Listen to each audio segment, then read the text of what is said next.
Another cup of Maxwell House coffee, George? Sure. Pour me a cup, Gracie. You know, Maxwell House is always good to the last drop. And that drop's good, too. Yes, it's Maxwell House Coffee Time, starring George Burns and Gracie Allen.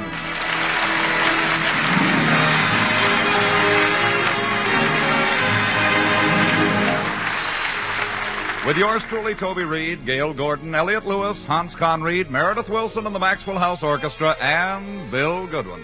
For America's Thursday night comedy enjoyment, it's George and Gracie. And for America's everyday coffee-drinking enjoyment, it's Maxwell House. Always good to the last drop.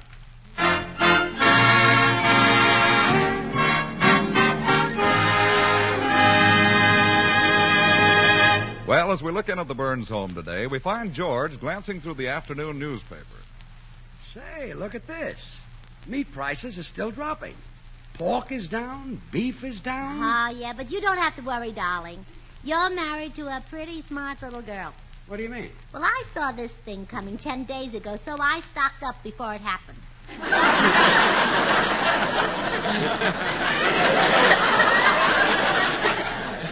Gracie, you didn't. Yes, I did.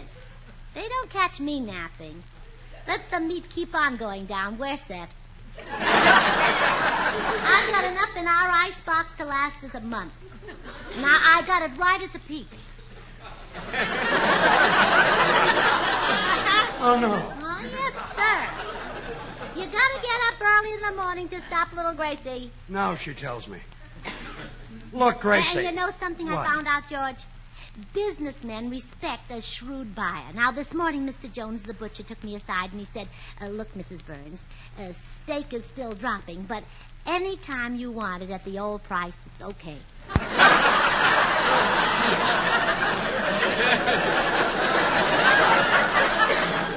This is murder. Well, Murder. George, you don't sound very appreciative after all the money I saved you. How do you figure you saved me money? Oh, now, really, dear, surely you can add and subtract. Now, look, I spent $50 on meat. Yeah.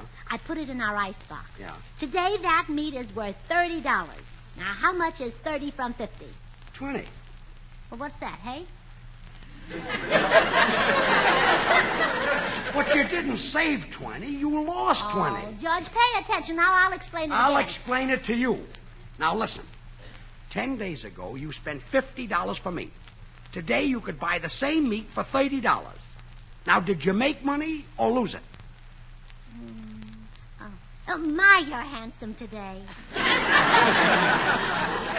Don't change the subject. I've never seen you look better. Now, Gracie. Compared to you, I'm a dog. Don't think you could flatter your way out of this, young lady. Now, listen to me. I put up with your silly... Oh, no, nitwit- George, please. You mustn't get excited. Remember your appendix. Appendix? Had my appendix out 10 years ago. I know. Remember? Well, there's no use talking to you. I'll see you later.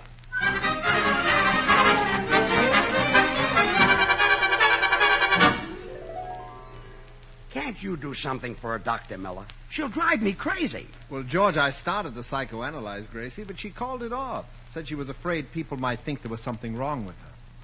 I see. Too bad, too. She told me some absolutely fascinating stories about her childhood. Did you know that at the age of 4, she played Haydn and Chopin? Haydn and Chopin? That's amazing. That's what I said until she explained it. That's a game where if you're caught Haydn and show your pan, you're it.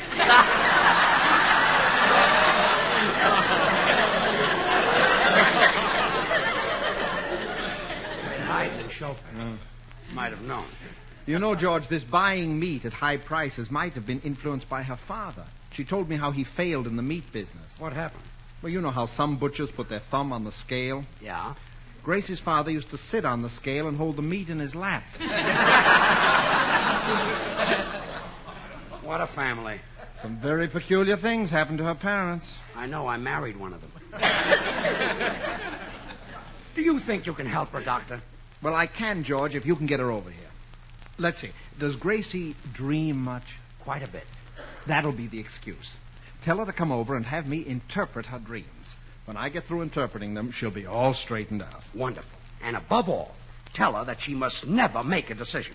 Leave it to me. Doc, I don't know how to thank you. Here, let me pay you something. Oh, George, please put away that checkbook. I'm your neighbor. I know you too well to accept a check. Well...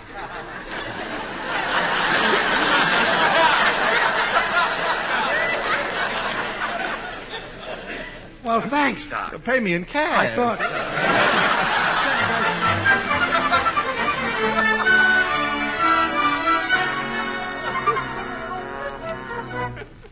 Where did you go, dear?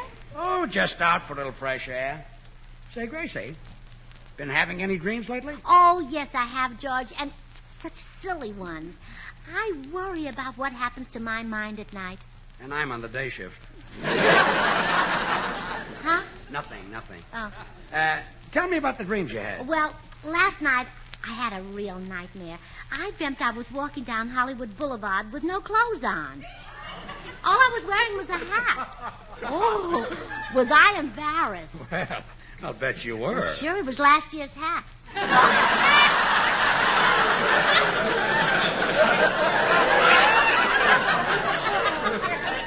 Why don't you run over and tell your dream to Dr. Miller? Oh, George. That man will interpret it for you. Nah, I wouldn't tell him a dream like that. Well, you don't have to tell him you had it. Tell him it was someone else's. Oh, but it's such a silly dream. We all have silly dreams. Look at me. Last night I dreamt that I won a golf match with a one-legged kangaroo. Oh, that is silly. Oh, sure. Oh, imagine you winning a golf match.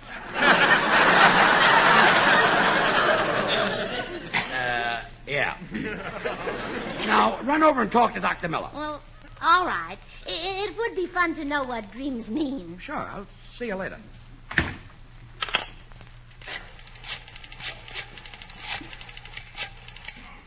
Hello, Doctor. This is George. It worked.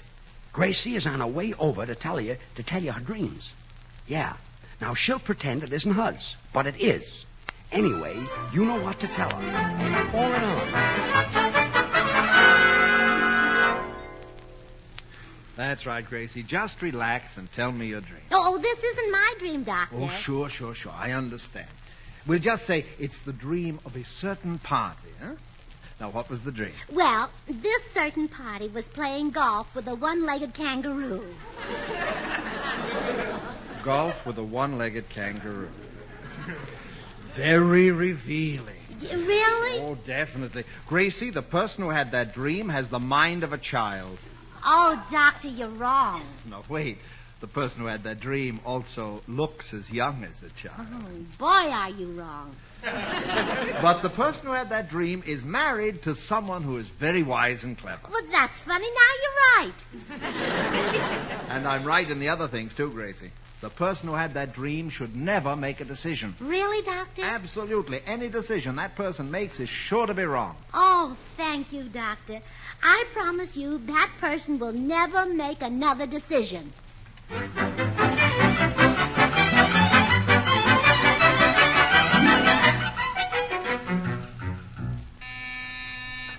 Come in.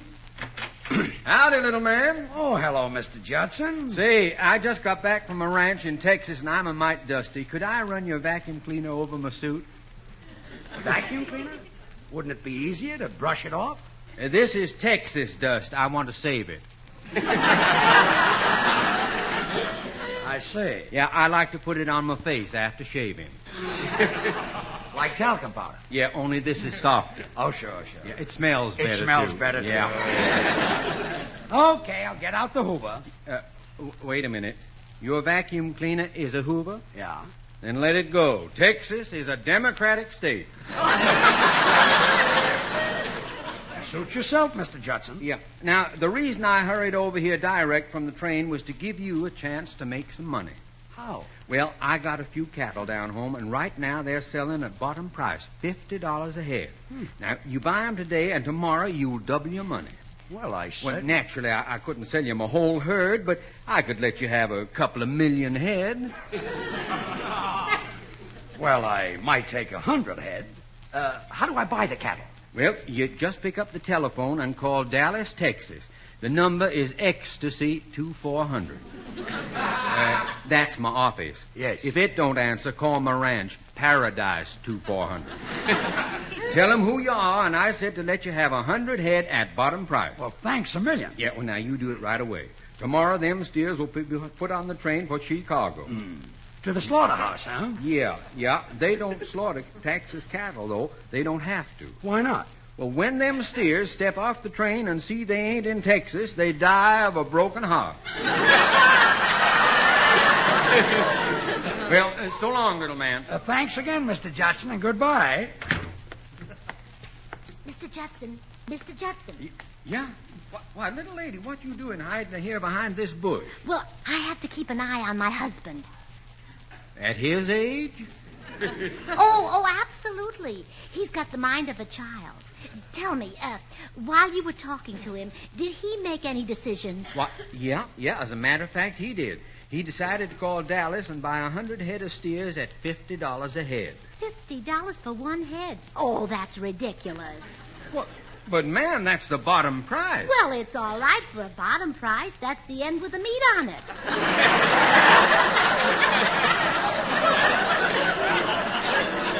That's the end with the... Oh, I like your sense of humor, man.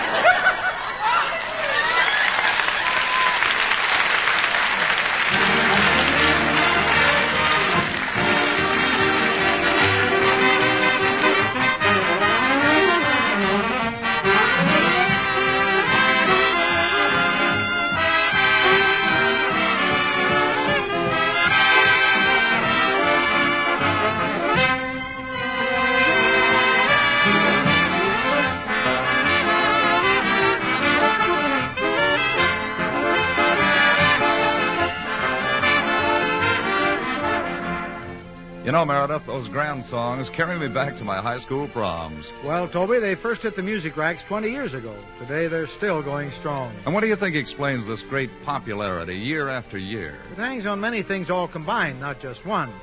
I'll show you, Toby. Here's another big hit of 20 years ago. But what does it mean to you when we play only the mellow harmony?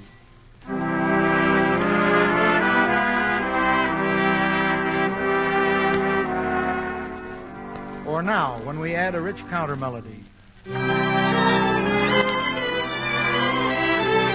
Well, it means fine music, Meredith, but is that really a hit tune? Well, listen while we add the vigorous rhythm section.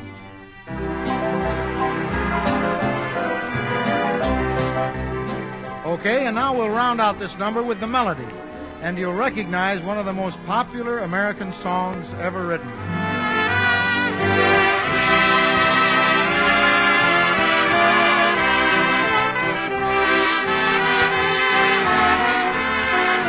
Well, of course, Moonlight and Roses.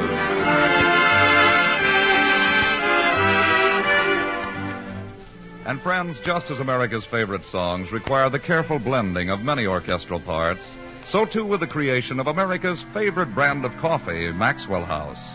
The satisfying, good to the last drop flavor of Maxwell House demands the blending of not one, but many varieties of choice Highland-grown Latin American coffees. With great care and skill, our Maxwell House experts examine, test, and select Manizales for mellowness, for richness, they add Medellins. For vigor, they select other choice coffees.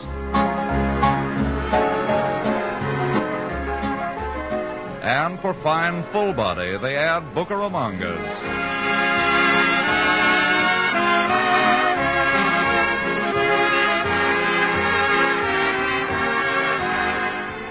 All blended in one great coffee, radiant roasted to flavor perfection.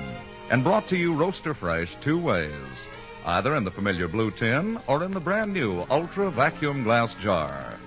So friends, are you now enjoying America's favorite coffee? You can for just a fraction of a penny more per cup than the cheapest coffees sold.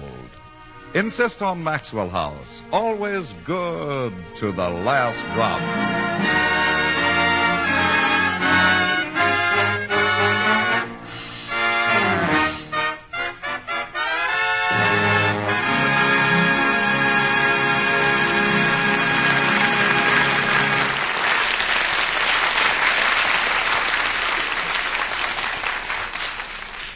can't imagine buying 100 stair heads and paying for the bottoms.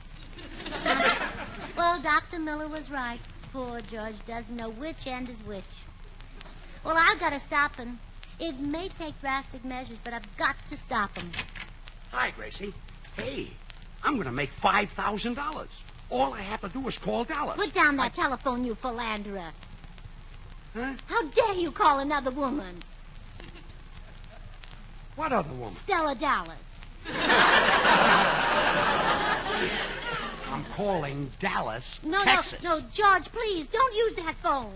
Why not? Why not? Well, it must be left open for emergency calls, like calling the doctor. But no one is sick.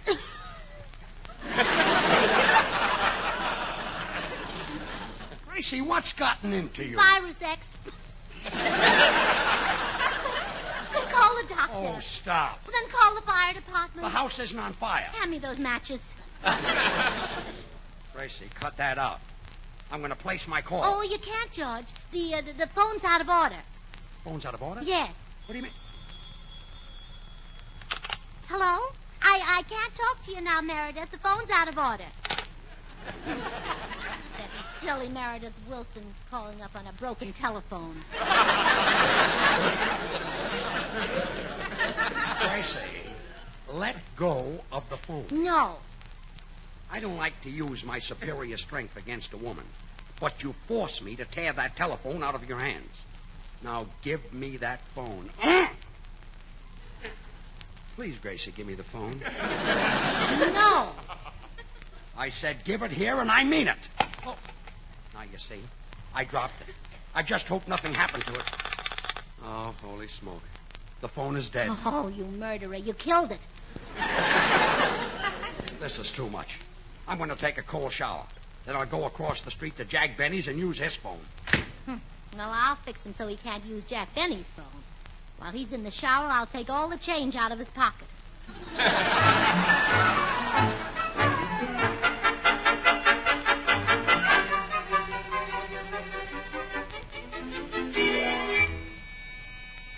Come in.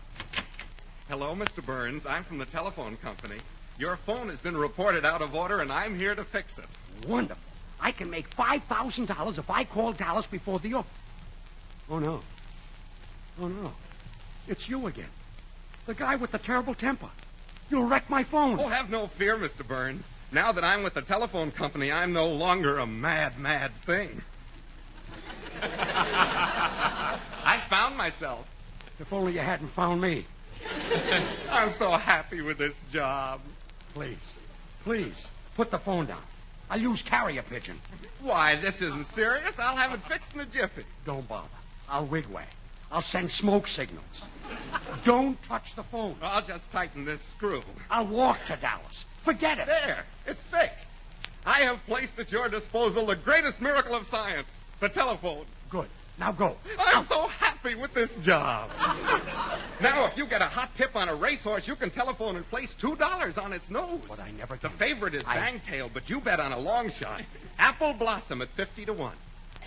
You turn on your radio and listen to the race. But I never They're can. off. It's a Bangtail out in front, and Apple Blossom second by a nose. But I never... At the quarter, it's Bangtail by 2 lengths, and Apple Blossom third by a nose. But I never At the half, it's Bangtail by 5 lengths, and Apple Blossom fourth by a nose. But I never... Coming into the stretch, it's Bangtail by 10 lengths, and Apple Blossom 10th by a nose. But I never... The winner is Bangtail by 17 lengths. You laugh, you cheer, you dance around the room, all because I fixed your telephone. I'm so happy with this job.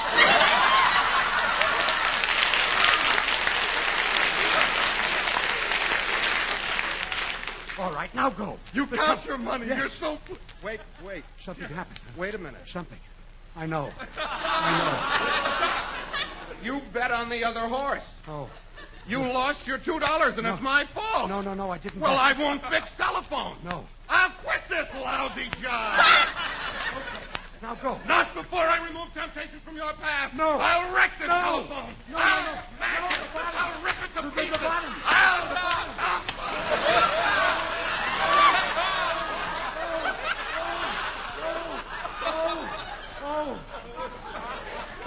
There. I saved you $2.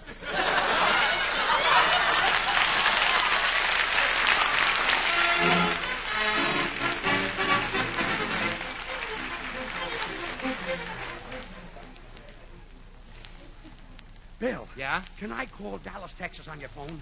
If I hurry, I can make $5,000. Oh, well, of course, George. My phone is right here, and you're welcome to use. Oh, excuse me. I'll answer that. Oh, hurry, Just please. a minute. Hello? Well, yes, this is Dimples. Why, sure, I love you, honey. I love you dearly. Who is it? Oh, Mabel? Hiya, Mabel. A date? Well, let me look at my date book and see what I have available. What a man. Hurry up, Bill, please. Mabel, the first night I have open is the 27th. Is that okay?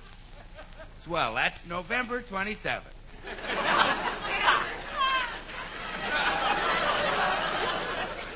Wow. I'll see you then, honey.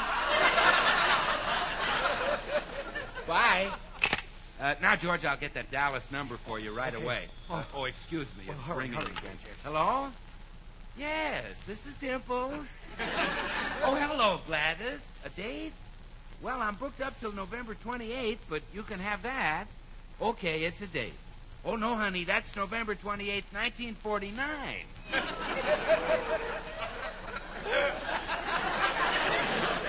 This guy is the mail on a Turner. Goodbye, Gladys. Now, look, lover boy. Get long-distance operator, quick. Okay, George. Hurry up. Hello? Long-distance operator? I want to call Dallas, Texas, and I want to... Yeah, this is Dimples. Well, Myrtle, how are you? This is murder. No, it's Myrtle. Oh, it's my friend. Yeah, Myrtle, get me Dallas, Texas right away. It's very important. Hurry up. You won't? Well, why not? No, Myrtle, I'm not calling another girl. Well, honest, honey, I swear I'm not. I should have used Errol Flynn's phone. Myrtle, if I'm not telling the truth, may they come and take my Maxwell House coffee. And you know Maxwell House is the very best in coffee drinking pleasure, yet it costs but a fraction of a penny more per cup than the cheapest coffee you can buy. Oh, you believe me now, huh? Sure. Hey, George, she's getting the Dallas operator. Good. If I don't get those... Hello? Hello, Dallas operator? Look, I wanted to... Yeah, this is Dimples. Well, hello, Linda Sue. Oh, no. How's every little thing, honey child? Please, Bill, get the number. It's Ecstasy 2400. Linda Sue, get me Maxwell House 2400. Bill, it's Ecstasy. Same thing. That's why with more than 1,000 brands to choose from, more people buy and enjoy Maxwell House than any other brand of coffee in the world. You're ringing it, Linda Sue? Okay. Mr. Judson's secretary will probably answer. Then I'll talk. Hello, is this Mr. Judson's secretary? Let me Well, check. just a moment. I want to put Mr. Burns... Yeah, this is Dimples. No. Hey, how are you? Yeah, I'm still with Maxwell House Coffee, and you know something, LMA? Maxwell House comes to you roaster fresh 2 ways now. In the familiar blue vacuum tin or in the new ultra vacuum glass jar. Give me the phone. Hello. Hello. This is George Burns. Mr. Judson said I could buy 100 head of cattle at $50 a head. So get the order in right away. But Meredith, by the time I followed him to Bill Goodwin's house, he'd already called Texas. That's why I rushed over here to use your phone. Well, I have Dallas on the phone for you now, Gracie. Here's Mr. Judson's secretary. Oh, thank you. Hello, this is Mrs. Burns. Cancel that order my husband just made. Goodbye. I've saved him again. I just can't let George make any decisions, Meredith. Dr. Miller says he has the mind of a child. By Jove, now that you mention it, George has tried to interest me in his childish pastime. He has frequently said, Meredith, why don't you go fly a kite?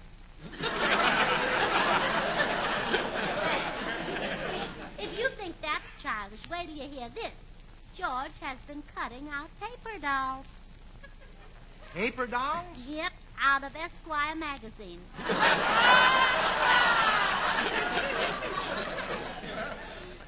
Gracie, I've seen those dolls in Esquire, but the publishers made quite a mistake.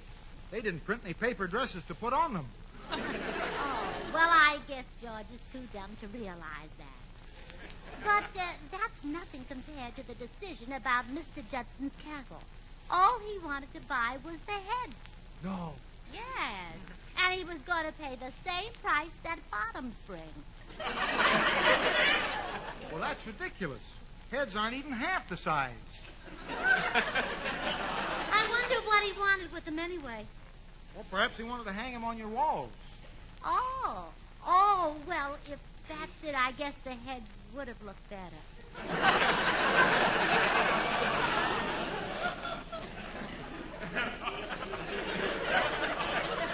Poor George. Yeah, we must be kind to him and try to make his second childhood a happy one. Well, he's welcome to come over and play with my electric train. Yeah. Oh, that would be a treat. During his first childhood, they didn't have electricity. Come to think of it, they didn't even have trains. Say, here comes George up the walk now. Uh-oh. Now, Meredith, don't tell him I canceled his order for those cattle heads. It would break his childish heart. Have no fear, Gracie. My lips are sealed. Enter. Meredith, have you seen... Oh. Well, there you are, Gracie. What are you doing here? Just visiting, dear. That's right, just visiting, dear. You both sound awfully guilty. I've got a hunch you're hiding something from me. Now, what is it? That threatening tone will avail you nothing, George. My lips are sealed. Yes. Don't let him scare you, Meredith. No form of torture will persuade me to betray our secret. Stout heart, Meredith. You may boil me in oil, but I'll never reveal that Gracie called Dallas and canceled your order. Attaboy, Meredith. So that's it, huh? What's it? Gracie canceled my order. Oh, you were eavesdropping outside, eh? Yeah, I'm sneaky. Gracie, why did you do such a thing? I did it to protect you, George. You see, you have the mind of a child and the body of a man. I have not. Well, it's practically the body of a man. I didn't mean that. Well, anyway, I told Dr. Miller your dream, and he said you should never make a decision. You told him my dream? Holy smoke, I see it all now. Gracie, you're the one with the mind of a child and the body of a man. George, you need new glasses. Gracie, what? Say, excuse me for busting in like this, but I've been looking all over for you. Did you buy them cattle, little man? No, I didn't, Mr. Judson. You see, Gracie... Well, let me shake your hand. You're a smarter man than I am. Huh? Cattle prices has went down again. You saved yourself a passel of money. I did? Yeah. How come you were so shrewd? Well, I merely anticipated the market fluctuation. Say, you're a financial genius. Well, I wouldn't limit it to finances. I have an intelligent grasp of all complex situations. Woo! Wait. Boy, you got a smart husband, little lady. Thanks to him, you ain't stuck with all that beef. Well, I may not have any beef, but look at the ham I'm stuck with.